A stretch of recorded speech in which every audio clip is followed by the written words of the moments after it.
Buenos días, queridos futuros colegas. Soy la profesora Berta Escobar y junto con la profesora Nelly Escandón durante esta semana vamos a estar revisando con ustedes la perspectiva conductual, que es la segunda gran escuela que vamos a incorporar como modelos a partir de los cuales se comprende el comportamiento humano y los procesos mentales. ¿Ya? La presentación que tenemos es una presentación que contiene varias láminas que fueron adaptadas de un PPT creado por la psicóloga Natalia Villagrán, lo que está señalado en la parte de abajo de toda la presentación. ¿Ya? Esto con el fin de resguardar los derechos de autoría que ella tiene. Bueno, ¿qué van a aprender hoy día? Van a aprender conceptos generales del modelo conductual como paradigma de comprensión del comportamiento humano. Van a aprender cómo se produce el condicionamiento clásico y también cómo se produce el condicionamiento operante. Eso lo van a ver en la parte 2 de la clase porque se las vamos a enviar dividida para que el video no quede tan pesado. ¿Ok? Vamos entonces con esos conceptos relevantes. El primer concepto que es clave que ustedes comprendan porque cruza y está a la base de todo el modelo conductual es el concepto de aprendizaje, que en la definición de Morris dice es un cambio permanente en el comportamiento o en el potencial para reaccionar como resultado de la experiencia. ¿Ya? ¿Qué quiere decir esto? Quiere decir que cada vez que producto de una experiencia yo incorporo una nueva conducta, incorporo una nueva actividad, incorporo un miedo, incorporo una actitud, estoy aprendiendo algo. Y en ese sentido, para el condicionamiento, la experiencia de vida es el eje que explica el comportamiento humano y los procesos mentales. Así como en el psicoanálisis se planteaba que existía un determinismo psíquico, ¿no es cierto?, en que era el inconsciente que determinaba de alguna manera los procesos mentales y psicológicos, en este caso nos vamos a encontrar con el segundo concepto relevante, que es el de determinismo ambiental. ¿Qué quiere decir aquello? Quiere decir que en el conductismo se considera que la experiencia, la crianza, la información que recibe del ambiente un organismo es lo que va a determinar su comportamiento, su conducta, sus procesos mentales, como veremos más adelante en los modelos más cognitivos. ¿Ya? Y de la mano de lo anterior, desde el conductismo se cuestiona el concepto de normalidad y anormalidad que traía muy aparejado el psicoanálisis. ¿Ya? ¿Por qué se dice que lo cuestiona? Porque si entendemos los procesos psicológicos como aprendizajes, uno puede aprender conductas que son más adaptativas y otras que son menos adaptativas, ¿no es cierto? Pero ambos son aprendizajes. Y por tanto, si son aprendizajes, yo también puedo desaprender. Por ejemplo, podríamos pensar en la fobia, ¿ya? La fobia para los conductistas serían el aprendizaje de un temor exacerbado, muy intenso. Y así como se aprendió ese miedo intenso, igual se puede desaprender, ¿ya? Por lo tanto, desde allí se cuestiona el concepto de enfermedad, ¿ya? Y los tratamientos psicológicos en general van a tratarse respecto de cómo desaprender conductas o hábitos poco adaptativos. Y vamos a ver que dentro del conductismo hay dos tipos de aprendizaje, el condicionamiento clásico y el condicionamiento operante, que son los que en los que vamos a profundizar hoy día. Vamos a comenzar con el condicionamiento clásico, ¿no es cierto?, en que ahí el autor más relevante es John Watson, ¿ya? John Watson planteaba que las personas cuando nacíamos éramos como una tabula rasa, ¿no es cierto? ¿Eso qué significa? Una tabla rasa, nacíamos sin nada, ¿ya? No importaba la herencia, no importaba la genética, nacíamos como tablas en blanco, como pizarrones en blanco, sobre los cuales la experiencia dibujaba lo que quería. ¿Ya? Llegó a plantear, denme un grupo de niños y los convertiré en lo que usted me pida que sean a través del condicionamiento. Bueno, ¿cómo se define el condicionamiento clásico?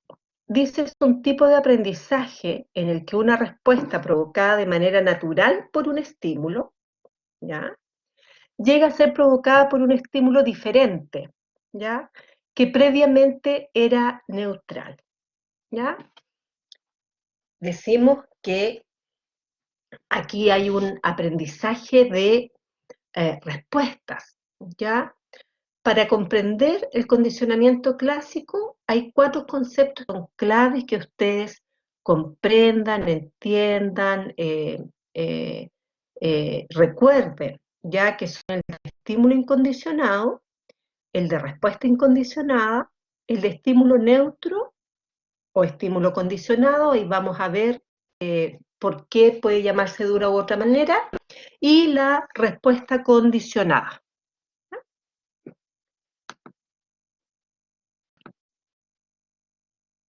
En esta lámina están los conceptos antes señalados, sacados del glosario que tiene el texto de Morris, ¿ya? Se los pusimos acá como una forma de recordar que es muy importante que los aprendan y los distingan, ¿ya? Estímulo incondicionado, vamos a decir que es un estímulo que de manera invariable causa que un organismo responda de manera específica. Es decir, cada estímulo incondicionado trae una respuesta natural, automática, que nunca fue aprendida, ¿ya? Una respuesta que surge siempre frente a un estímulo incondicionado, ¿ya? Por ejemplo, salivar cuando estamos comiendo, ¿ya? Por ejemplo, sentir dolor frente a un golpe, ¿ya? Uno no aprende que me tiene que doler si algo me pincha, simplemente me duele, ¿ya?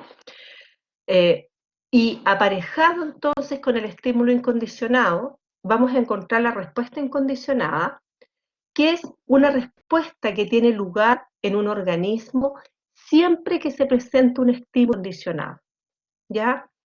De alguna manera estos dos siempre van a ir de la mano. Y recuerden, lo más importante, van a ir de la mano sin que medie ningún proceso de aprendizaje previo, ¿ya?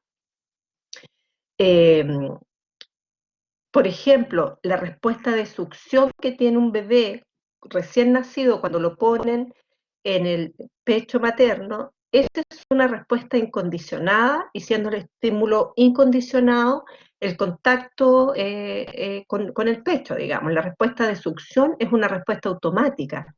Nadie al bebé le enseñó que tiene que succionar para extraer la leche, ¿ya? Por otra parte tenemos el estímulo condicionado, ¿ya?, que es el estímulo que originalmente es neutral y que se apareja con un estímulo incondicionado y a la larga produce la respuesta deseada en un organismo cuando se presenta solo. ¿Qué significa esto? Significa que este estímulo, que inicialmente, tal como se dice ahí, es neutral en el sentido de no tener ninguna respuesta aparejada, una vez que se empieza a asociar con el estímulo condicionado, empieza a provocar una respuesta que es muy parecida a la incondicionada, que se va a llamar respuesta condicionada, ¿ya? Y en ese sentido, la respuesta condicionada es la que se produce después del condicionamiento, que se presenta cuando se presenta el estímulo condicionado, solo, sin necesidad de que esté ya aparejado con el estímulo incondicionado.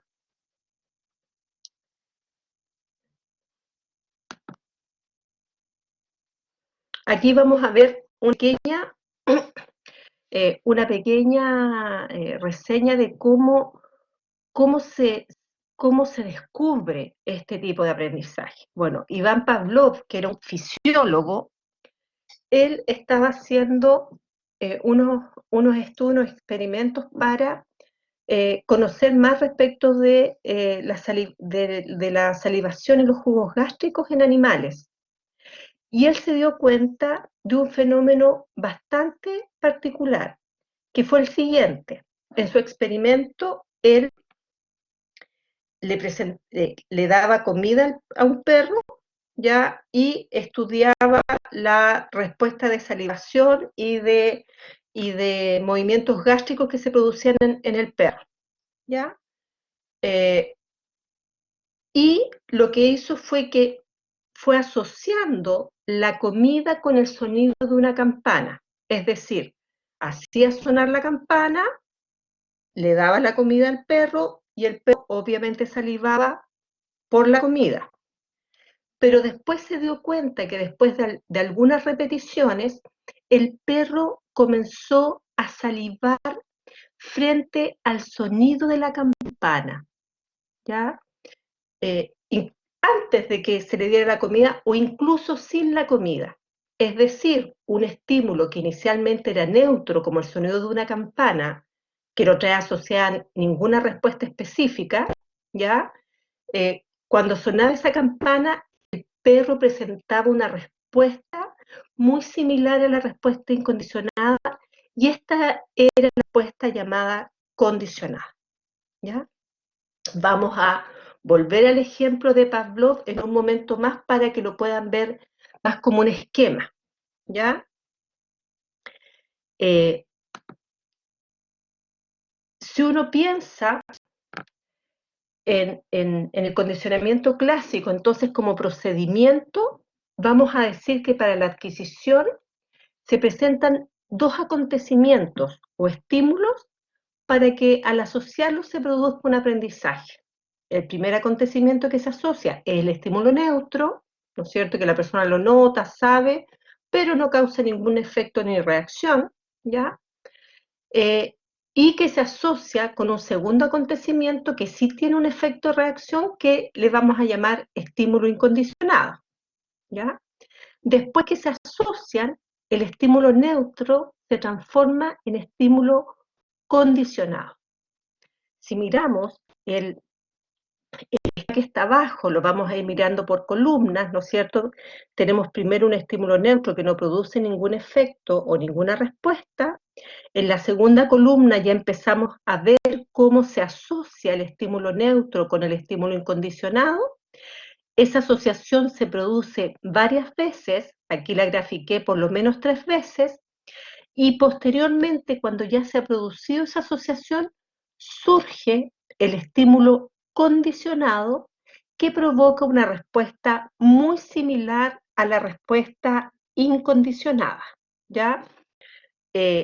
La asociación entre estímulo neutro y estímulo incondicionado es la que va a dar nacimiento al estímulo condicionado y a la respuesta condicionada.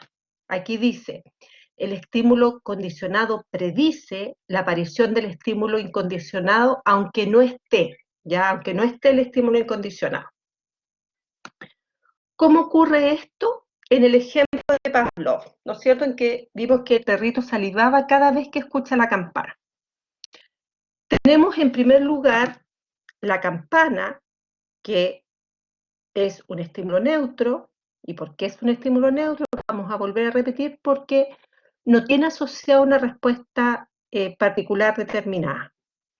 Y tenemos por otra parte la comida, ¿ya? Que sería el estímulo incondicionado. ¿Por qué? Porque provoca de manera natural, no aprendida e invariable la respuesta incondicionada, que es salivar, ¿ya? Una vez que el estímulo neutro empieza a asociarse con el estímulo incondicionado, que es la comida, ¿ya? La comida, ¿no es cierto?, que provoca esta respuesta incondicionada de salivar. Una vez que se ha asociado, vamos a ver que el estímulo neutro, ahora llamado estímulo condicionado, empieza a provocar una respuesta condicionada que es muy similar a la respuesta incondicionada, ¿ya? Aquí entonces vamos a ver, tal como lo muestra el cuadro blanco, que la campana es el estímulo neutro, la comida es el estímulo incondicionado, el salivar frente a la comida es la respuesta incondicionada y el salivar frente a la campana es la respuesta condicionada. ¿Ya? Eso es exactamente lo que pasó en el experimento de Pavlov. ¿Ya? Aquí vamos a ver otro ejemplo, ¿ya? Para ir recordando cómo es el proceso. Nos encontramos con que Carolina pestañea con el sonido del celular. Suena el celular y Carolina pestañea, ¿ya? Si eso es una respuesta permanente, vamos a decir que ahí hubo un aprendizaje. Veamos cómo se produjo ese aprendizaje. Vamos a pensar que hay un estímulo incondicionado, que es, por ejemplo, soplar viento frente a los ojos de una persona, en este caso de Carolina, en que va a haber una respuesta incondicionada refleja, que es la de pestañeo, o de cerrar los ojos, ¿no es cierto? Que es una respuesta incluso adaptativa. Ya posiblemente si a alguno de ustedes alguien les sopla muy fuerte en los ojos, seguramente igual va a pestañear o va a cerrar los ojos como una respuesta adaptativa de protección y por lo tanto es una respuesta refleja, ¿ya? Y eso se puede asociar con el ringtone del celular de la siguiente manera, ¿ya? Vamos a analizar primero la parte de arriba y después vamos a analizar la secuencia abajo. Tenemos un estímulo neutro que no produce efecto, el ringtone del celular. Tenemos el estímulo incondicionado, que sí produce efecto, que es el soplar frente a los ojos, y la respuesta incondicionada o refleja, ¿ya? Cuando se produce la asociación entre estímulo incondicionado y neutro, el neutro pasa a ser estímulo condicionado y provoca una respuesta condicionada, que en este caso sería el pestañeo frente al ringtone del celular, ¿ya? Si miramos en la parte de abajo de la lámina, ustedes se van a fijar en que la secuencia está puesta para el caso específico de Carolina, ¿no es cierto?, en que hay un estímulo incondicionado, que es el soplido en los ojos, la respuesta incondicionada refleja que es el pestañeo, el estímulo incondicionado se asocia con un estímulo neutro, que es el ringtone del celular, de esas asociaciones que es entre los estímulos. Esto es algo bien importante que no se les olvide nunca. La asociación que se produce es entre el estímulo neutro y el estímulo incondicionado. Cuando se produce esa asociación y ya está el aprendizaje, en este caso el aprendizaje es pestañear frente a la respuesta condicionada. Es decir, que Carolina pestañea frente al ringtone del celular.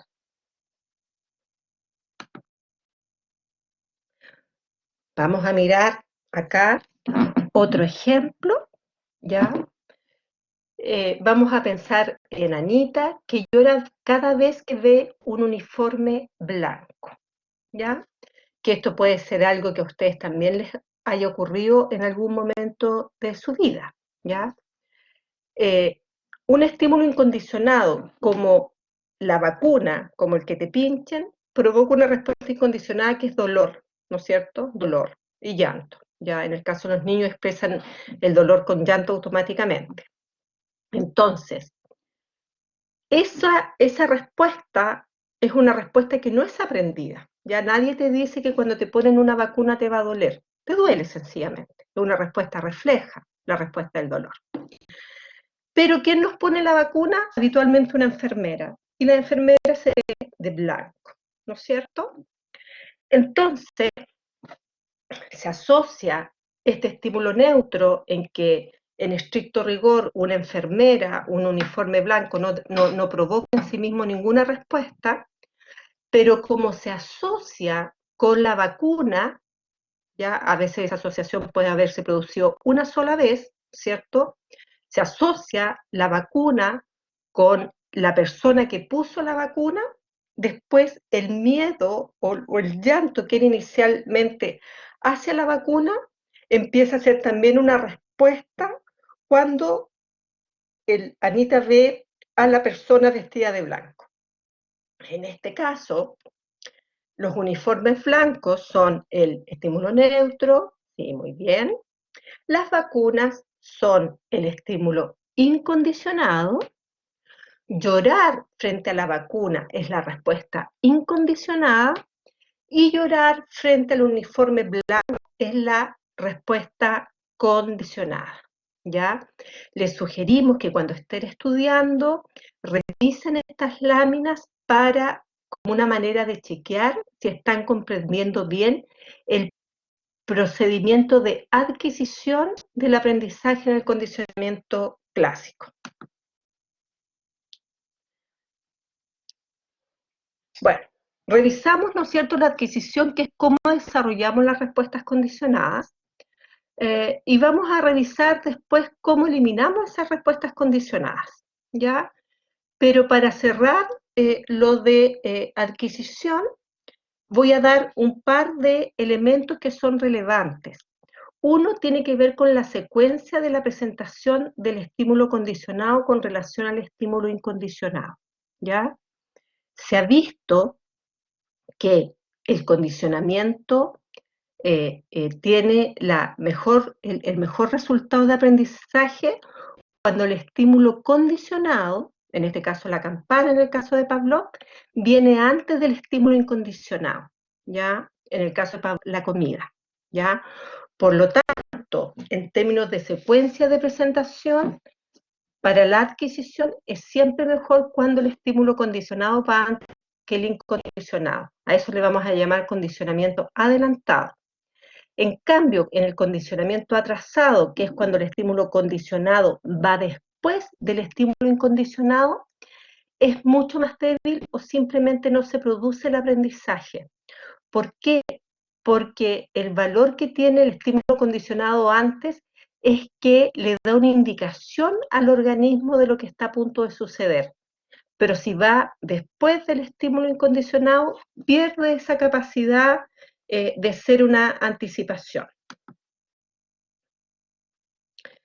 Un segundo elemento importante para la adquisición, dijimos que el primero era, ¿no es cierto?, la secuencia de presentación, es la fuerza del estímulo incondicionado, ¿ya? Los estímulos incondicionados más fuertes provocan respuestas incondicionadas más fuertes, ¿ya? Y también es importante la cantidad de asociaciones entre el estímulo condicionado y el estímulo incondicionado.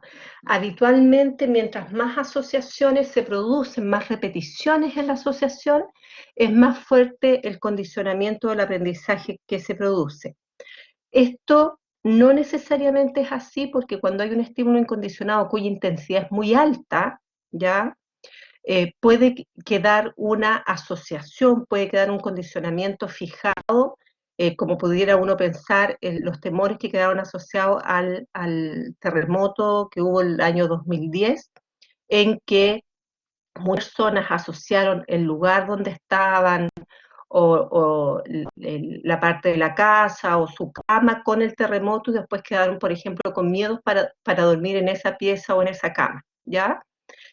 Ahí bastó una asociación entre el estímulo incondicionado, que vendría a ser en este caso el terremoto, con un estímulo condicionado como podría ser el lugar donde uno estaba en el terremoto.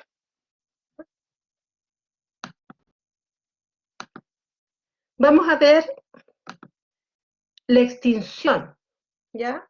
La extinción, vamos a decir que es, en este caso, el desaprendizaje. Cómo yo elimino una respuesta condicionada, ¿ya? ¿Cómo se elimina una respuesta condicionada en términos muy simples? Es cuando se dejan de asociar el estímulo condicionado con el estímulo incondicionado. ¿Qué significa esto? Que empiezo a presentar el estímulo condicionado, pero ya sin la presencia del incondicionado. Posiblemente las primeras veces se va a seguir presentando la respuesta del pestañeo, ¿ya?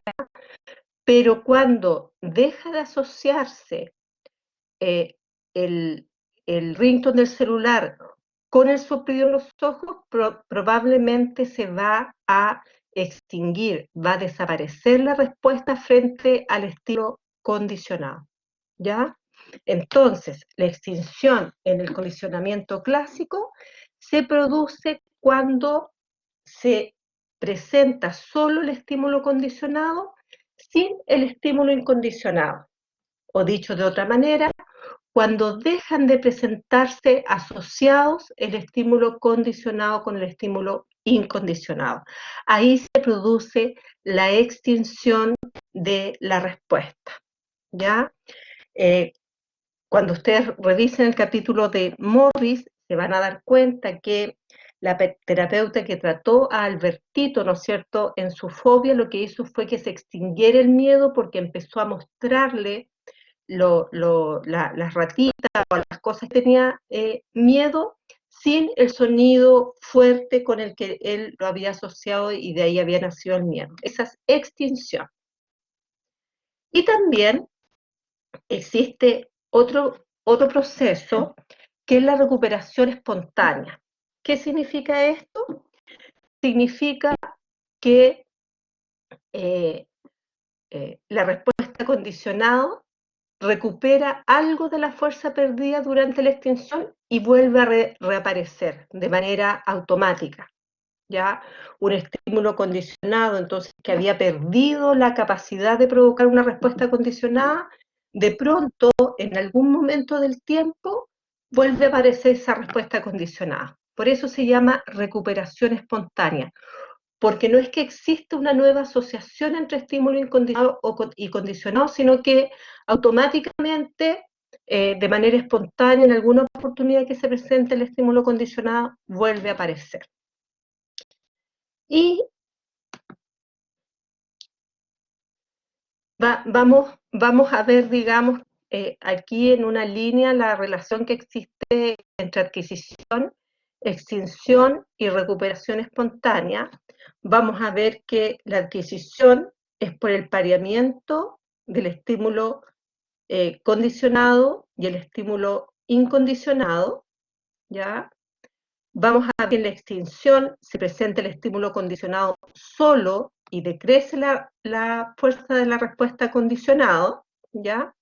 Y en la recuperación, pasado un tiempo en que ya se perdió la respuesta, vuelve a presentarse la respuesta condicionada de manera espontánea después de un tiempo, ¿ya? Esa es la secuencia que existiría entre los procesos de adquisición, extinción y recuperación espontánea. Vamos a ver también que en este aprendizaje, en el condicionamiento clásico, puede producir lo que se llama la generalización, ¿ya? Que es la ocurrencia de la respuesta condicionada, en este caso el pestañeo, ante estímulos similares al estímulo condicionado, que en el caso que veíamos de Carolina, era, ¿no es cierto?, el estímulo condicionado que también provocaba pestañeo, que podrían ser otros tipos de sonidos, otros tipos de timbres que provocaran una respuesta similar, ¿ya? De alguna manera, los efectos del condicionamiento clásico se generalizan o extienden a otros estímulos similares al estímulo condicionado original, ¿ya? En el caso de Carolina, ¿no es cierto?, podríamos decir que el estímulo condicionado, que es el ringtone, se generaliza ese estímulo condicionado a otras músicas parecidas al ringtone. En el caso, por ejemplo, de otro ejemplo que pudiera ser como un estímulo condicionado, como un relámpago, genera temor, ¿ya? Eh, por la asociación que hay con el trueno, que su fuerte ruido genera miedo, ya la persona podría ampliar ese temor, por ejemplo, al flash de una cámara fotográfica frente al cual también se asusta. Y otro fenómeno que es como lo contrario de la generalización, es la discriminación que se produce cuando la ocurrencia de una respuesta queda únicamente asociada a un estímulo condicionado específico. ¿Ya? La respuesta no se asocia a otros estímulos que sean parecidos al condicionado, sino que exclusivamente a él. En el caso que veíamos recién era que eh, el pestañeo solo se produjera frente al ringtone del celular y no así a otros tipos de música, ¿ya? Es decir, el aprendizaje quedó limitado al estímulo apropiado, al estímulo que inicialmente lo originó, ¿ya? Lo mismo en el caso del estímulo condicionado, que podrían ser los relámpagos, el susto que ha asociado a él y no a cualquier tipo de luz o de flash que existe, ¿ya? Entonces, revisamos del condicionamiento clásico el cómo se adquiere, revisamos cómo se extingue, cómo se recupera y dos procesos más que son la discriminación y la generalización, ¿ya? En un momento más vamos a comenzar lo relacionado con el condicionamiento operante y allí les vamos a dejar algunas preguntas para que puedan reforzar lo aprendido en esta lección.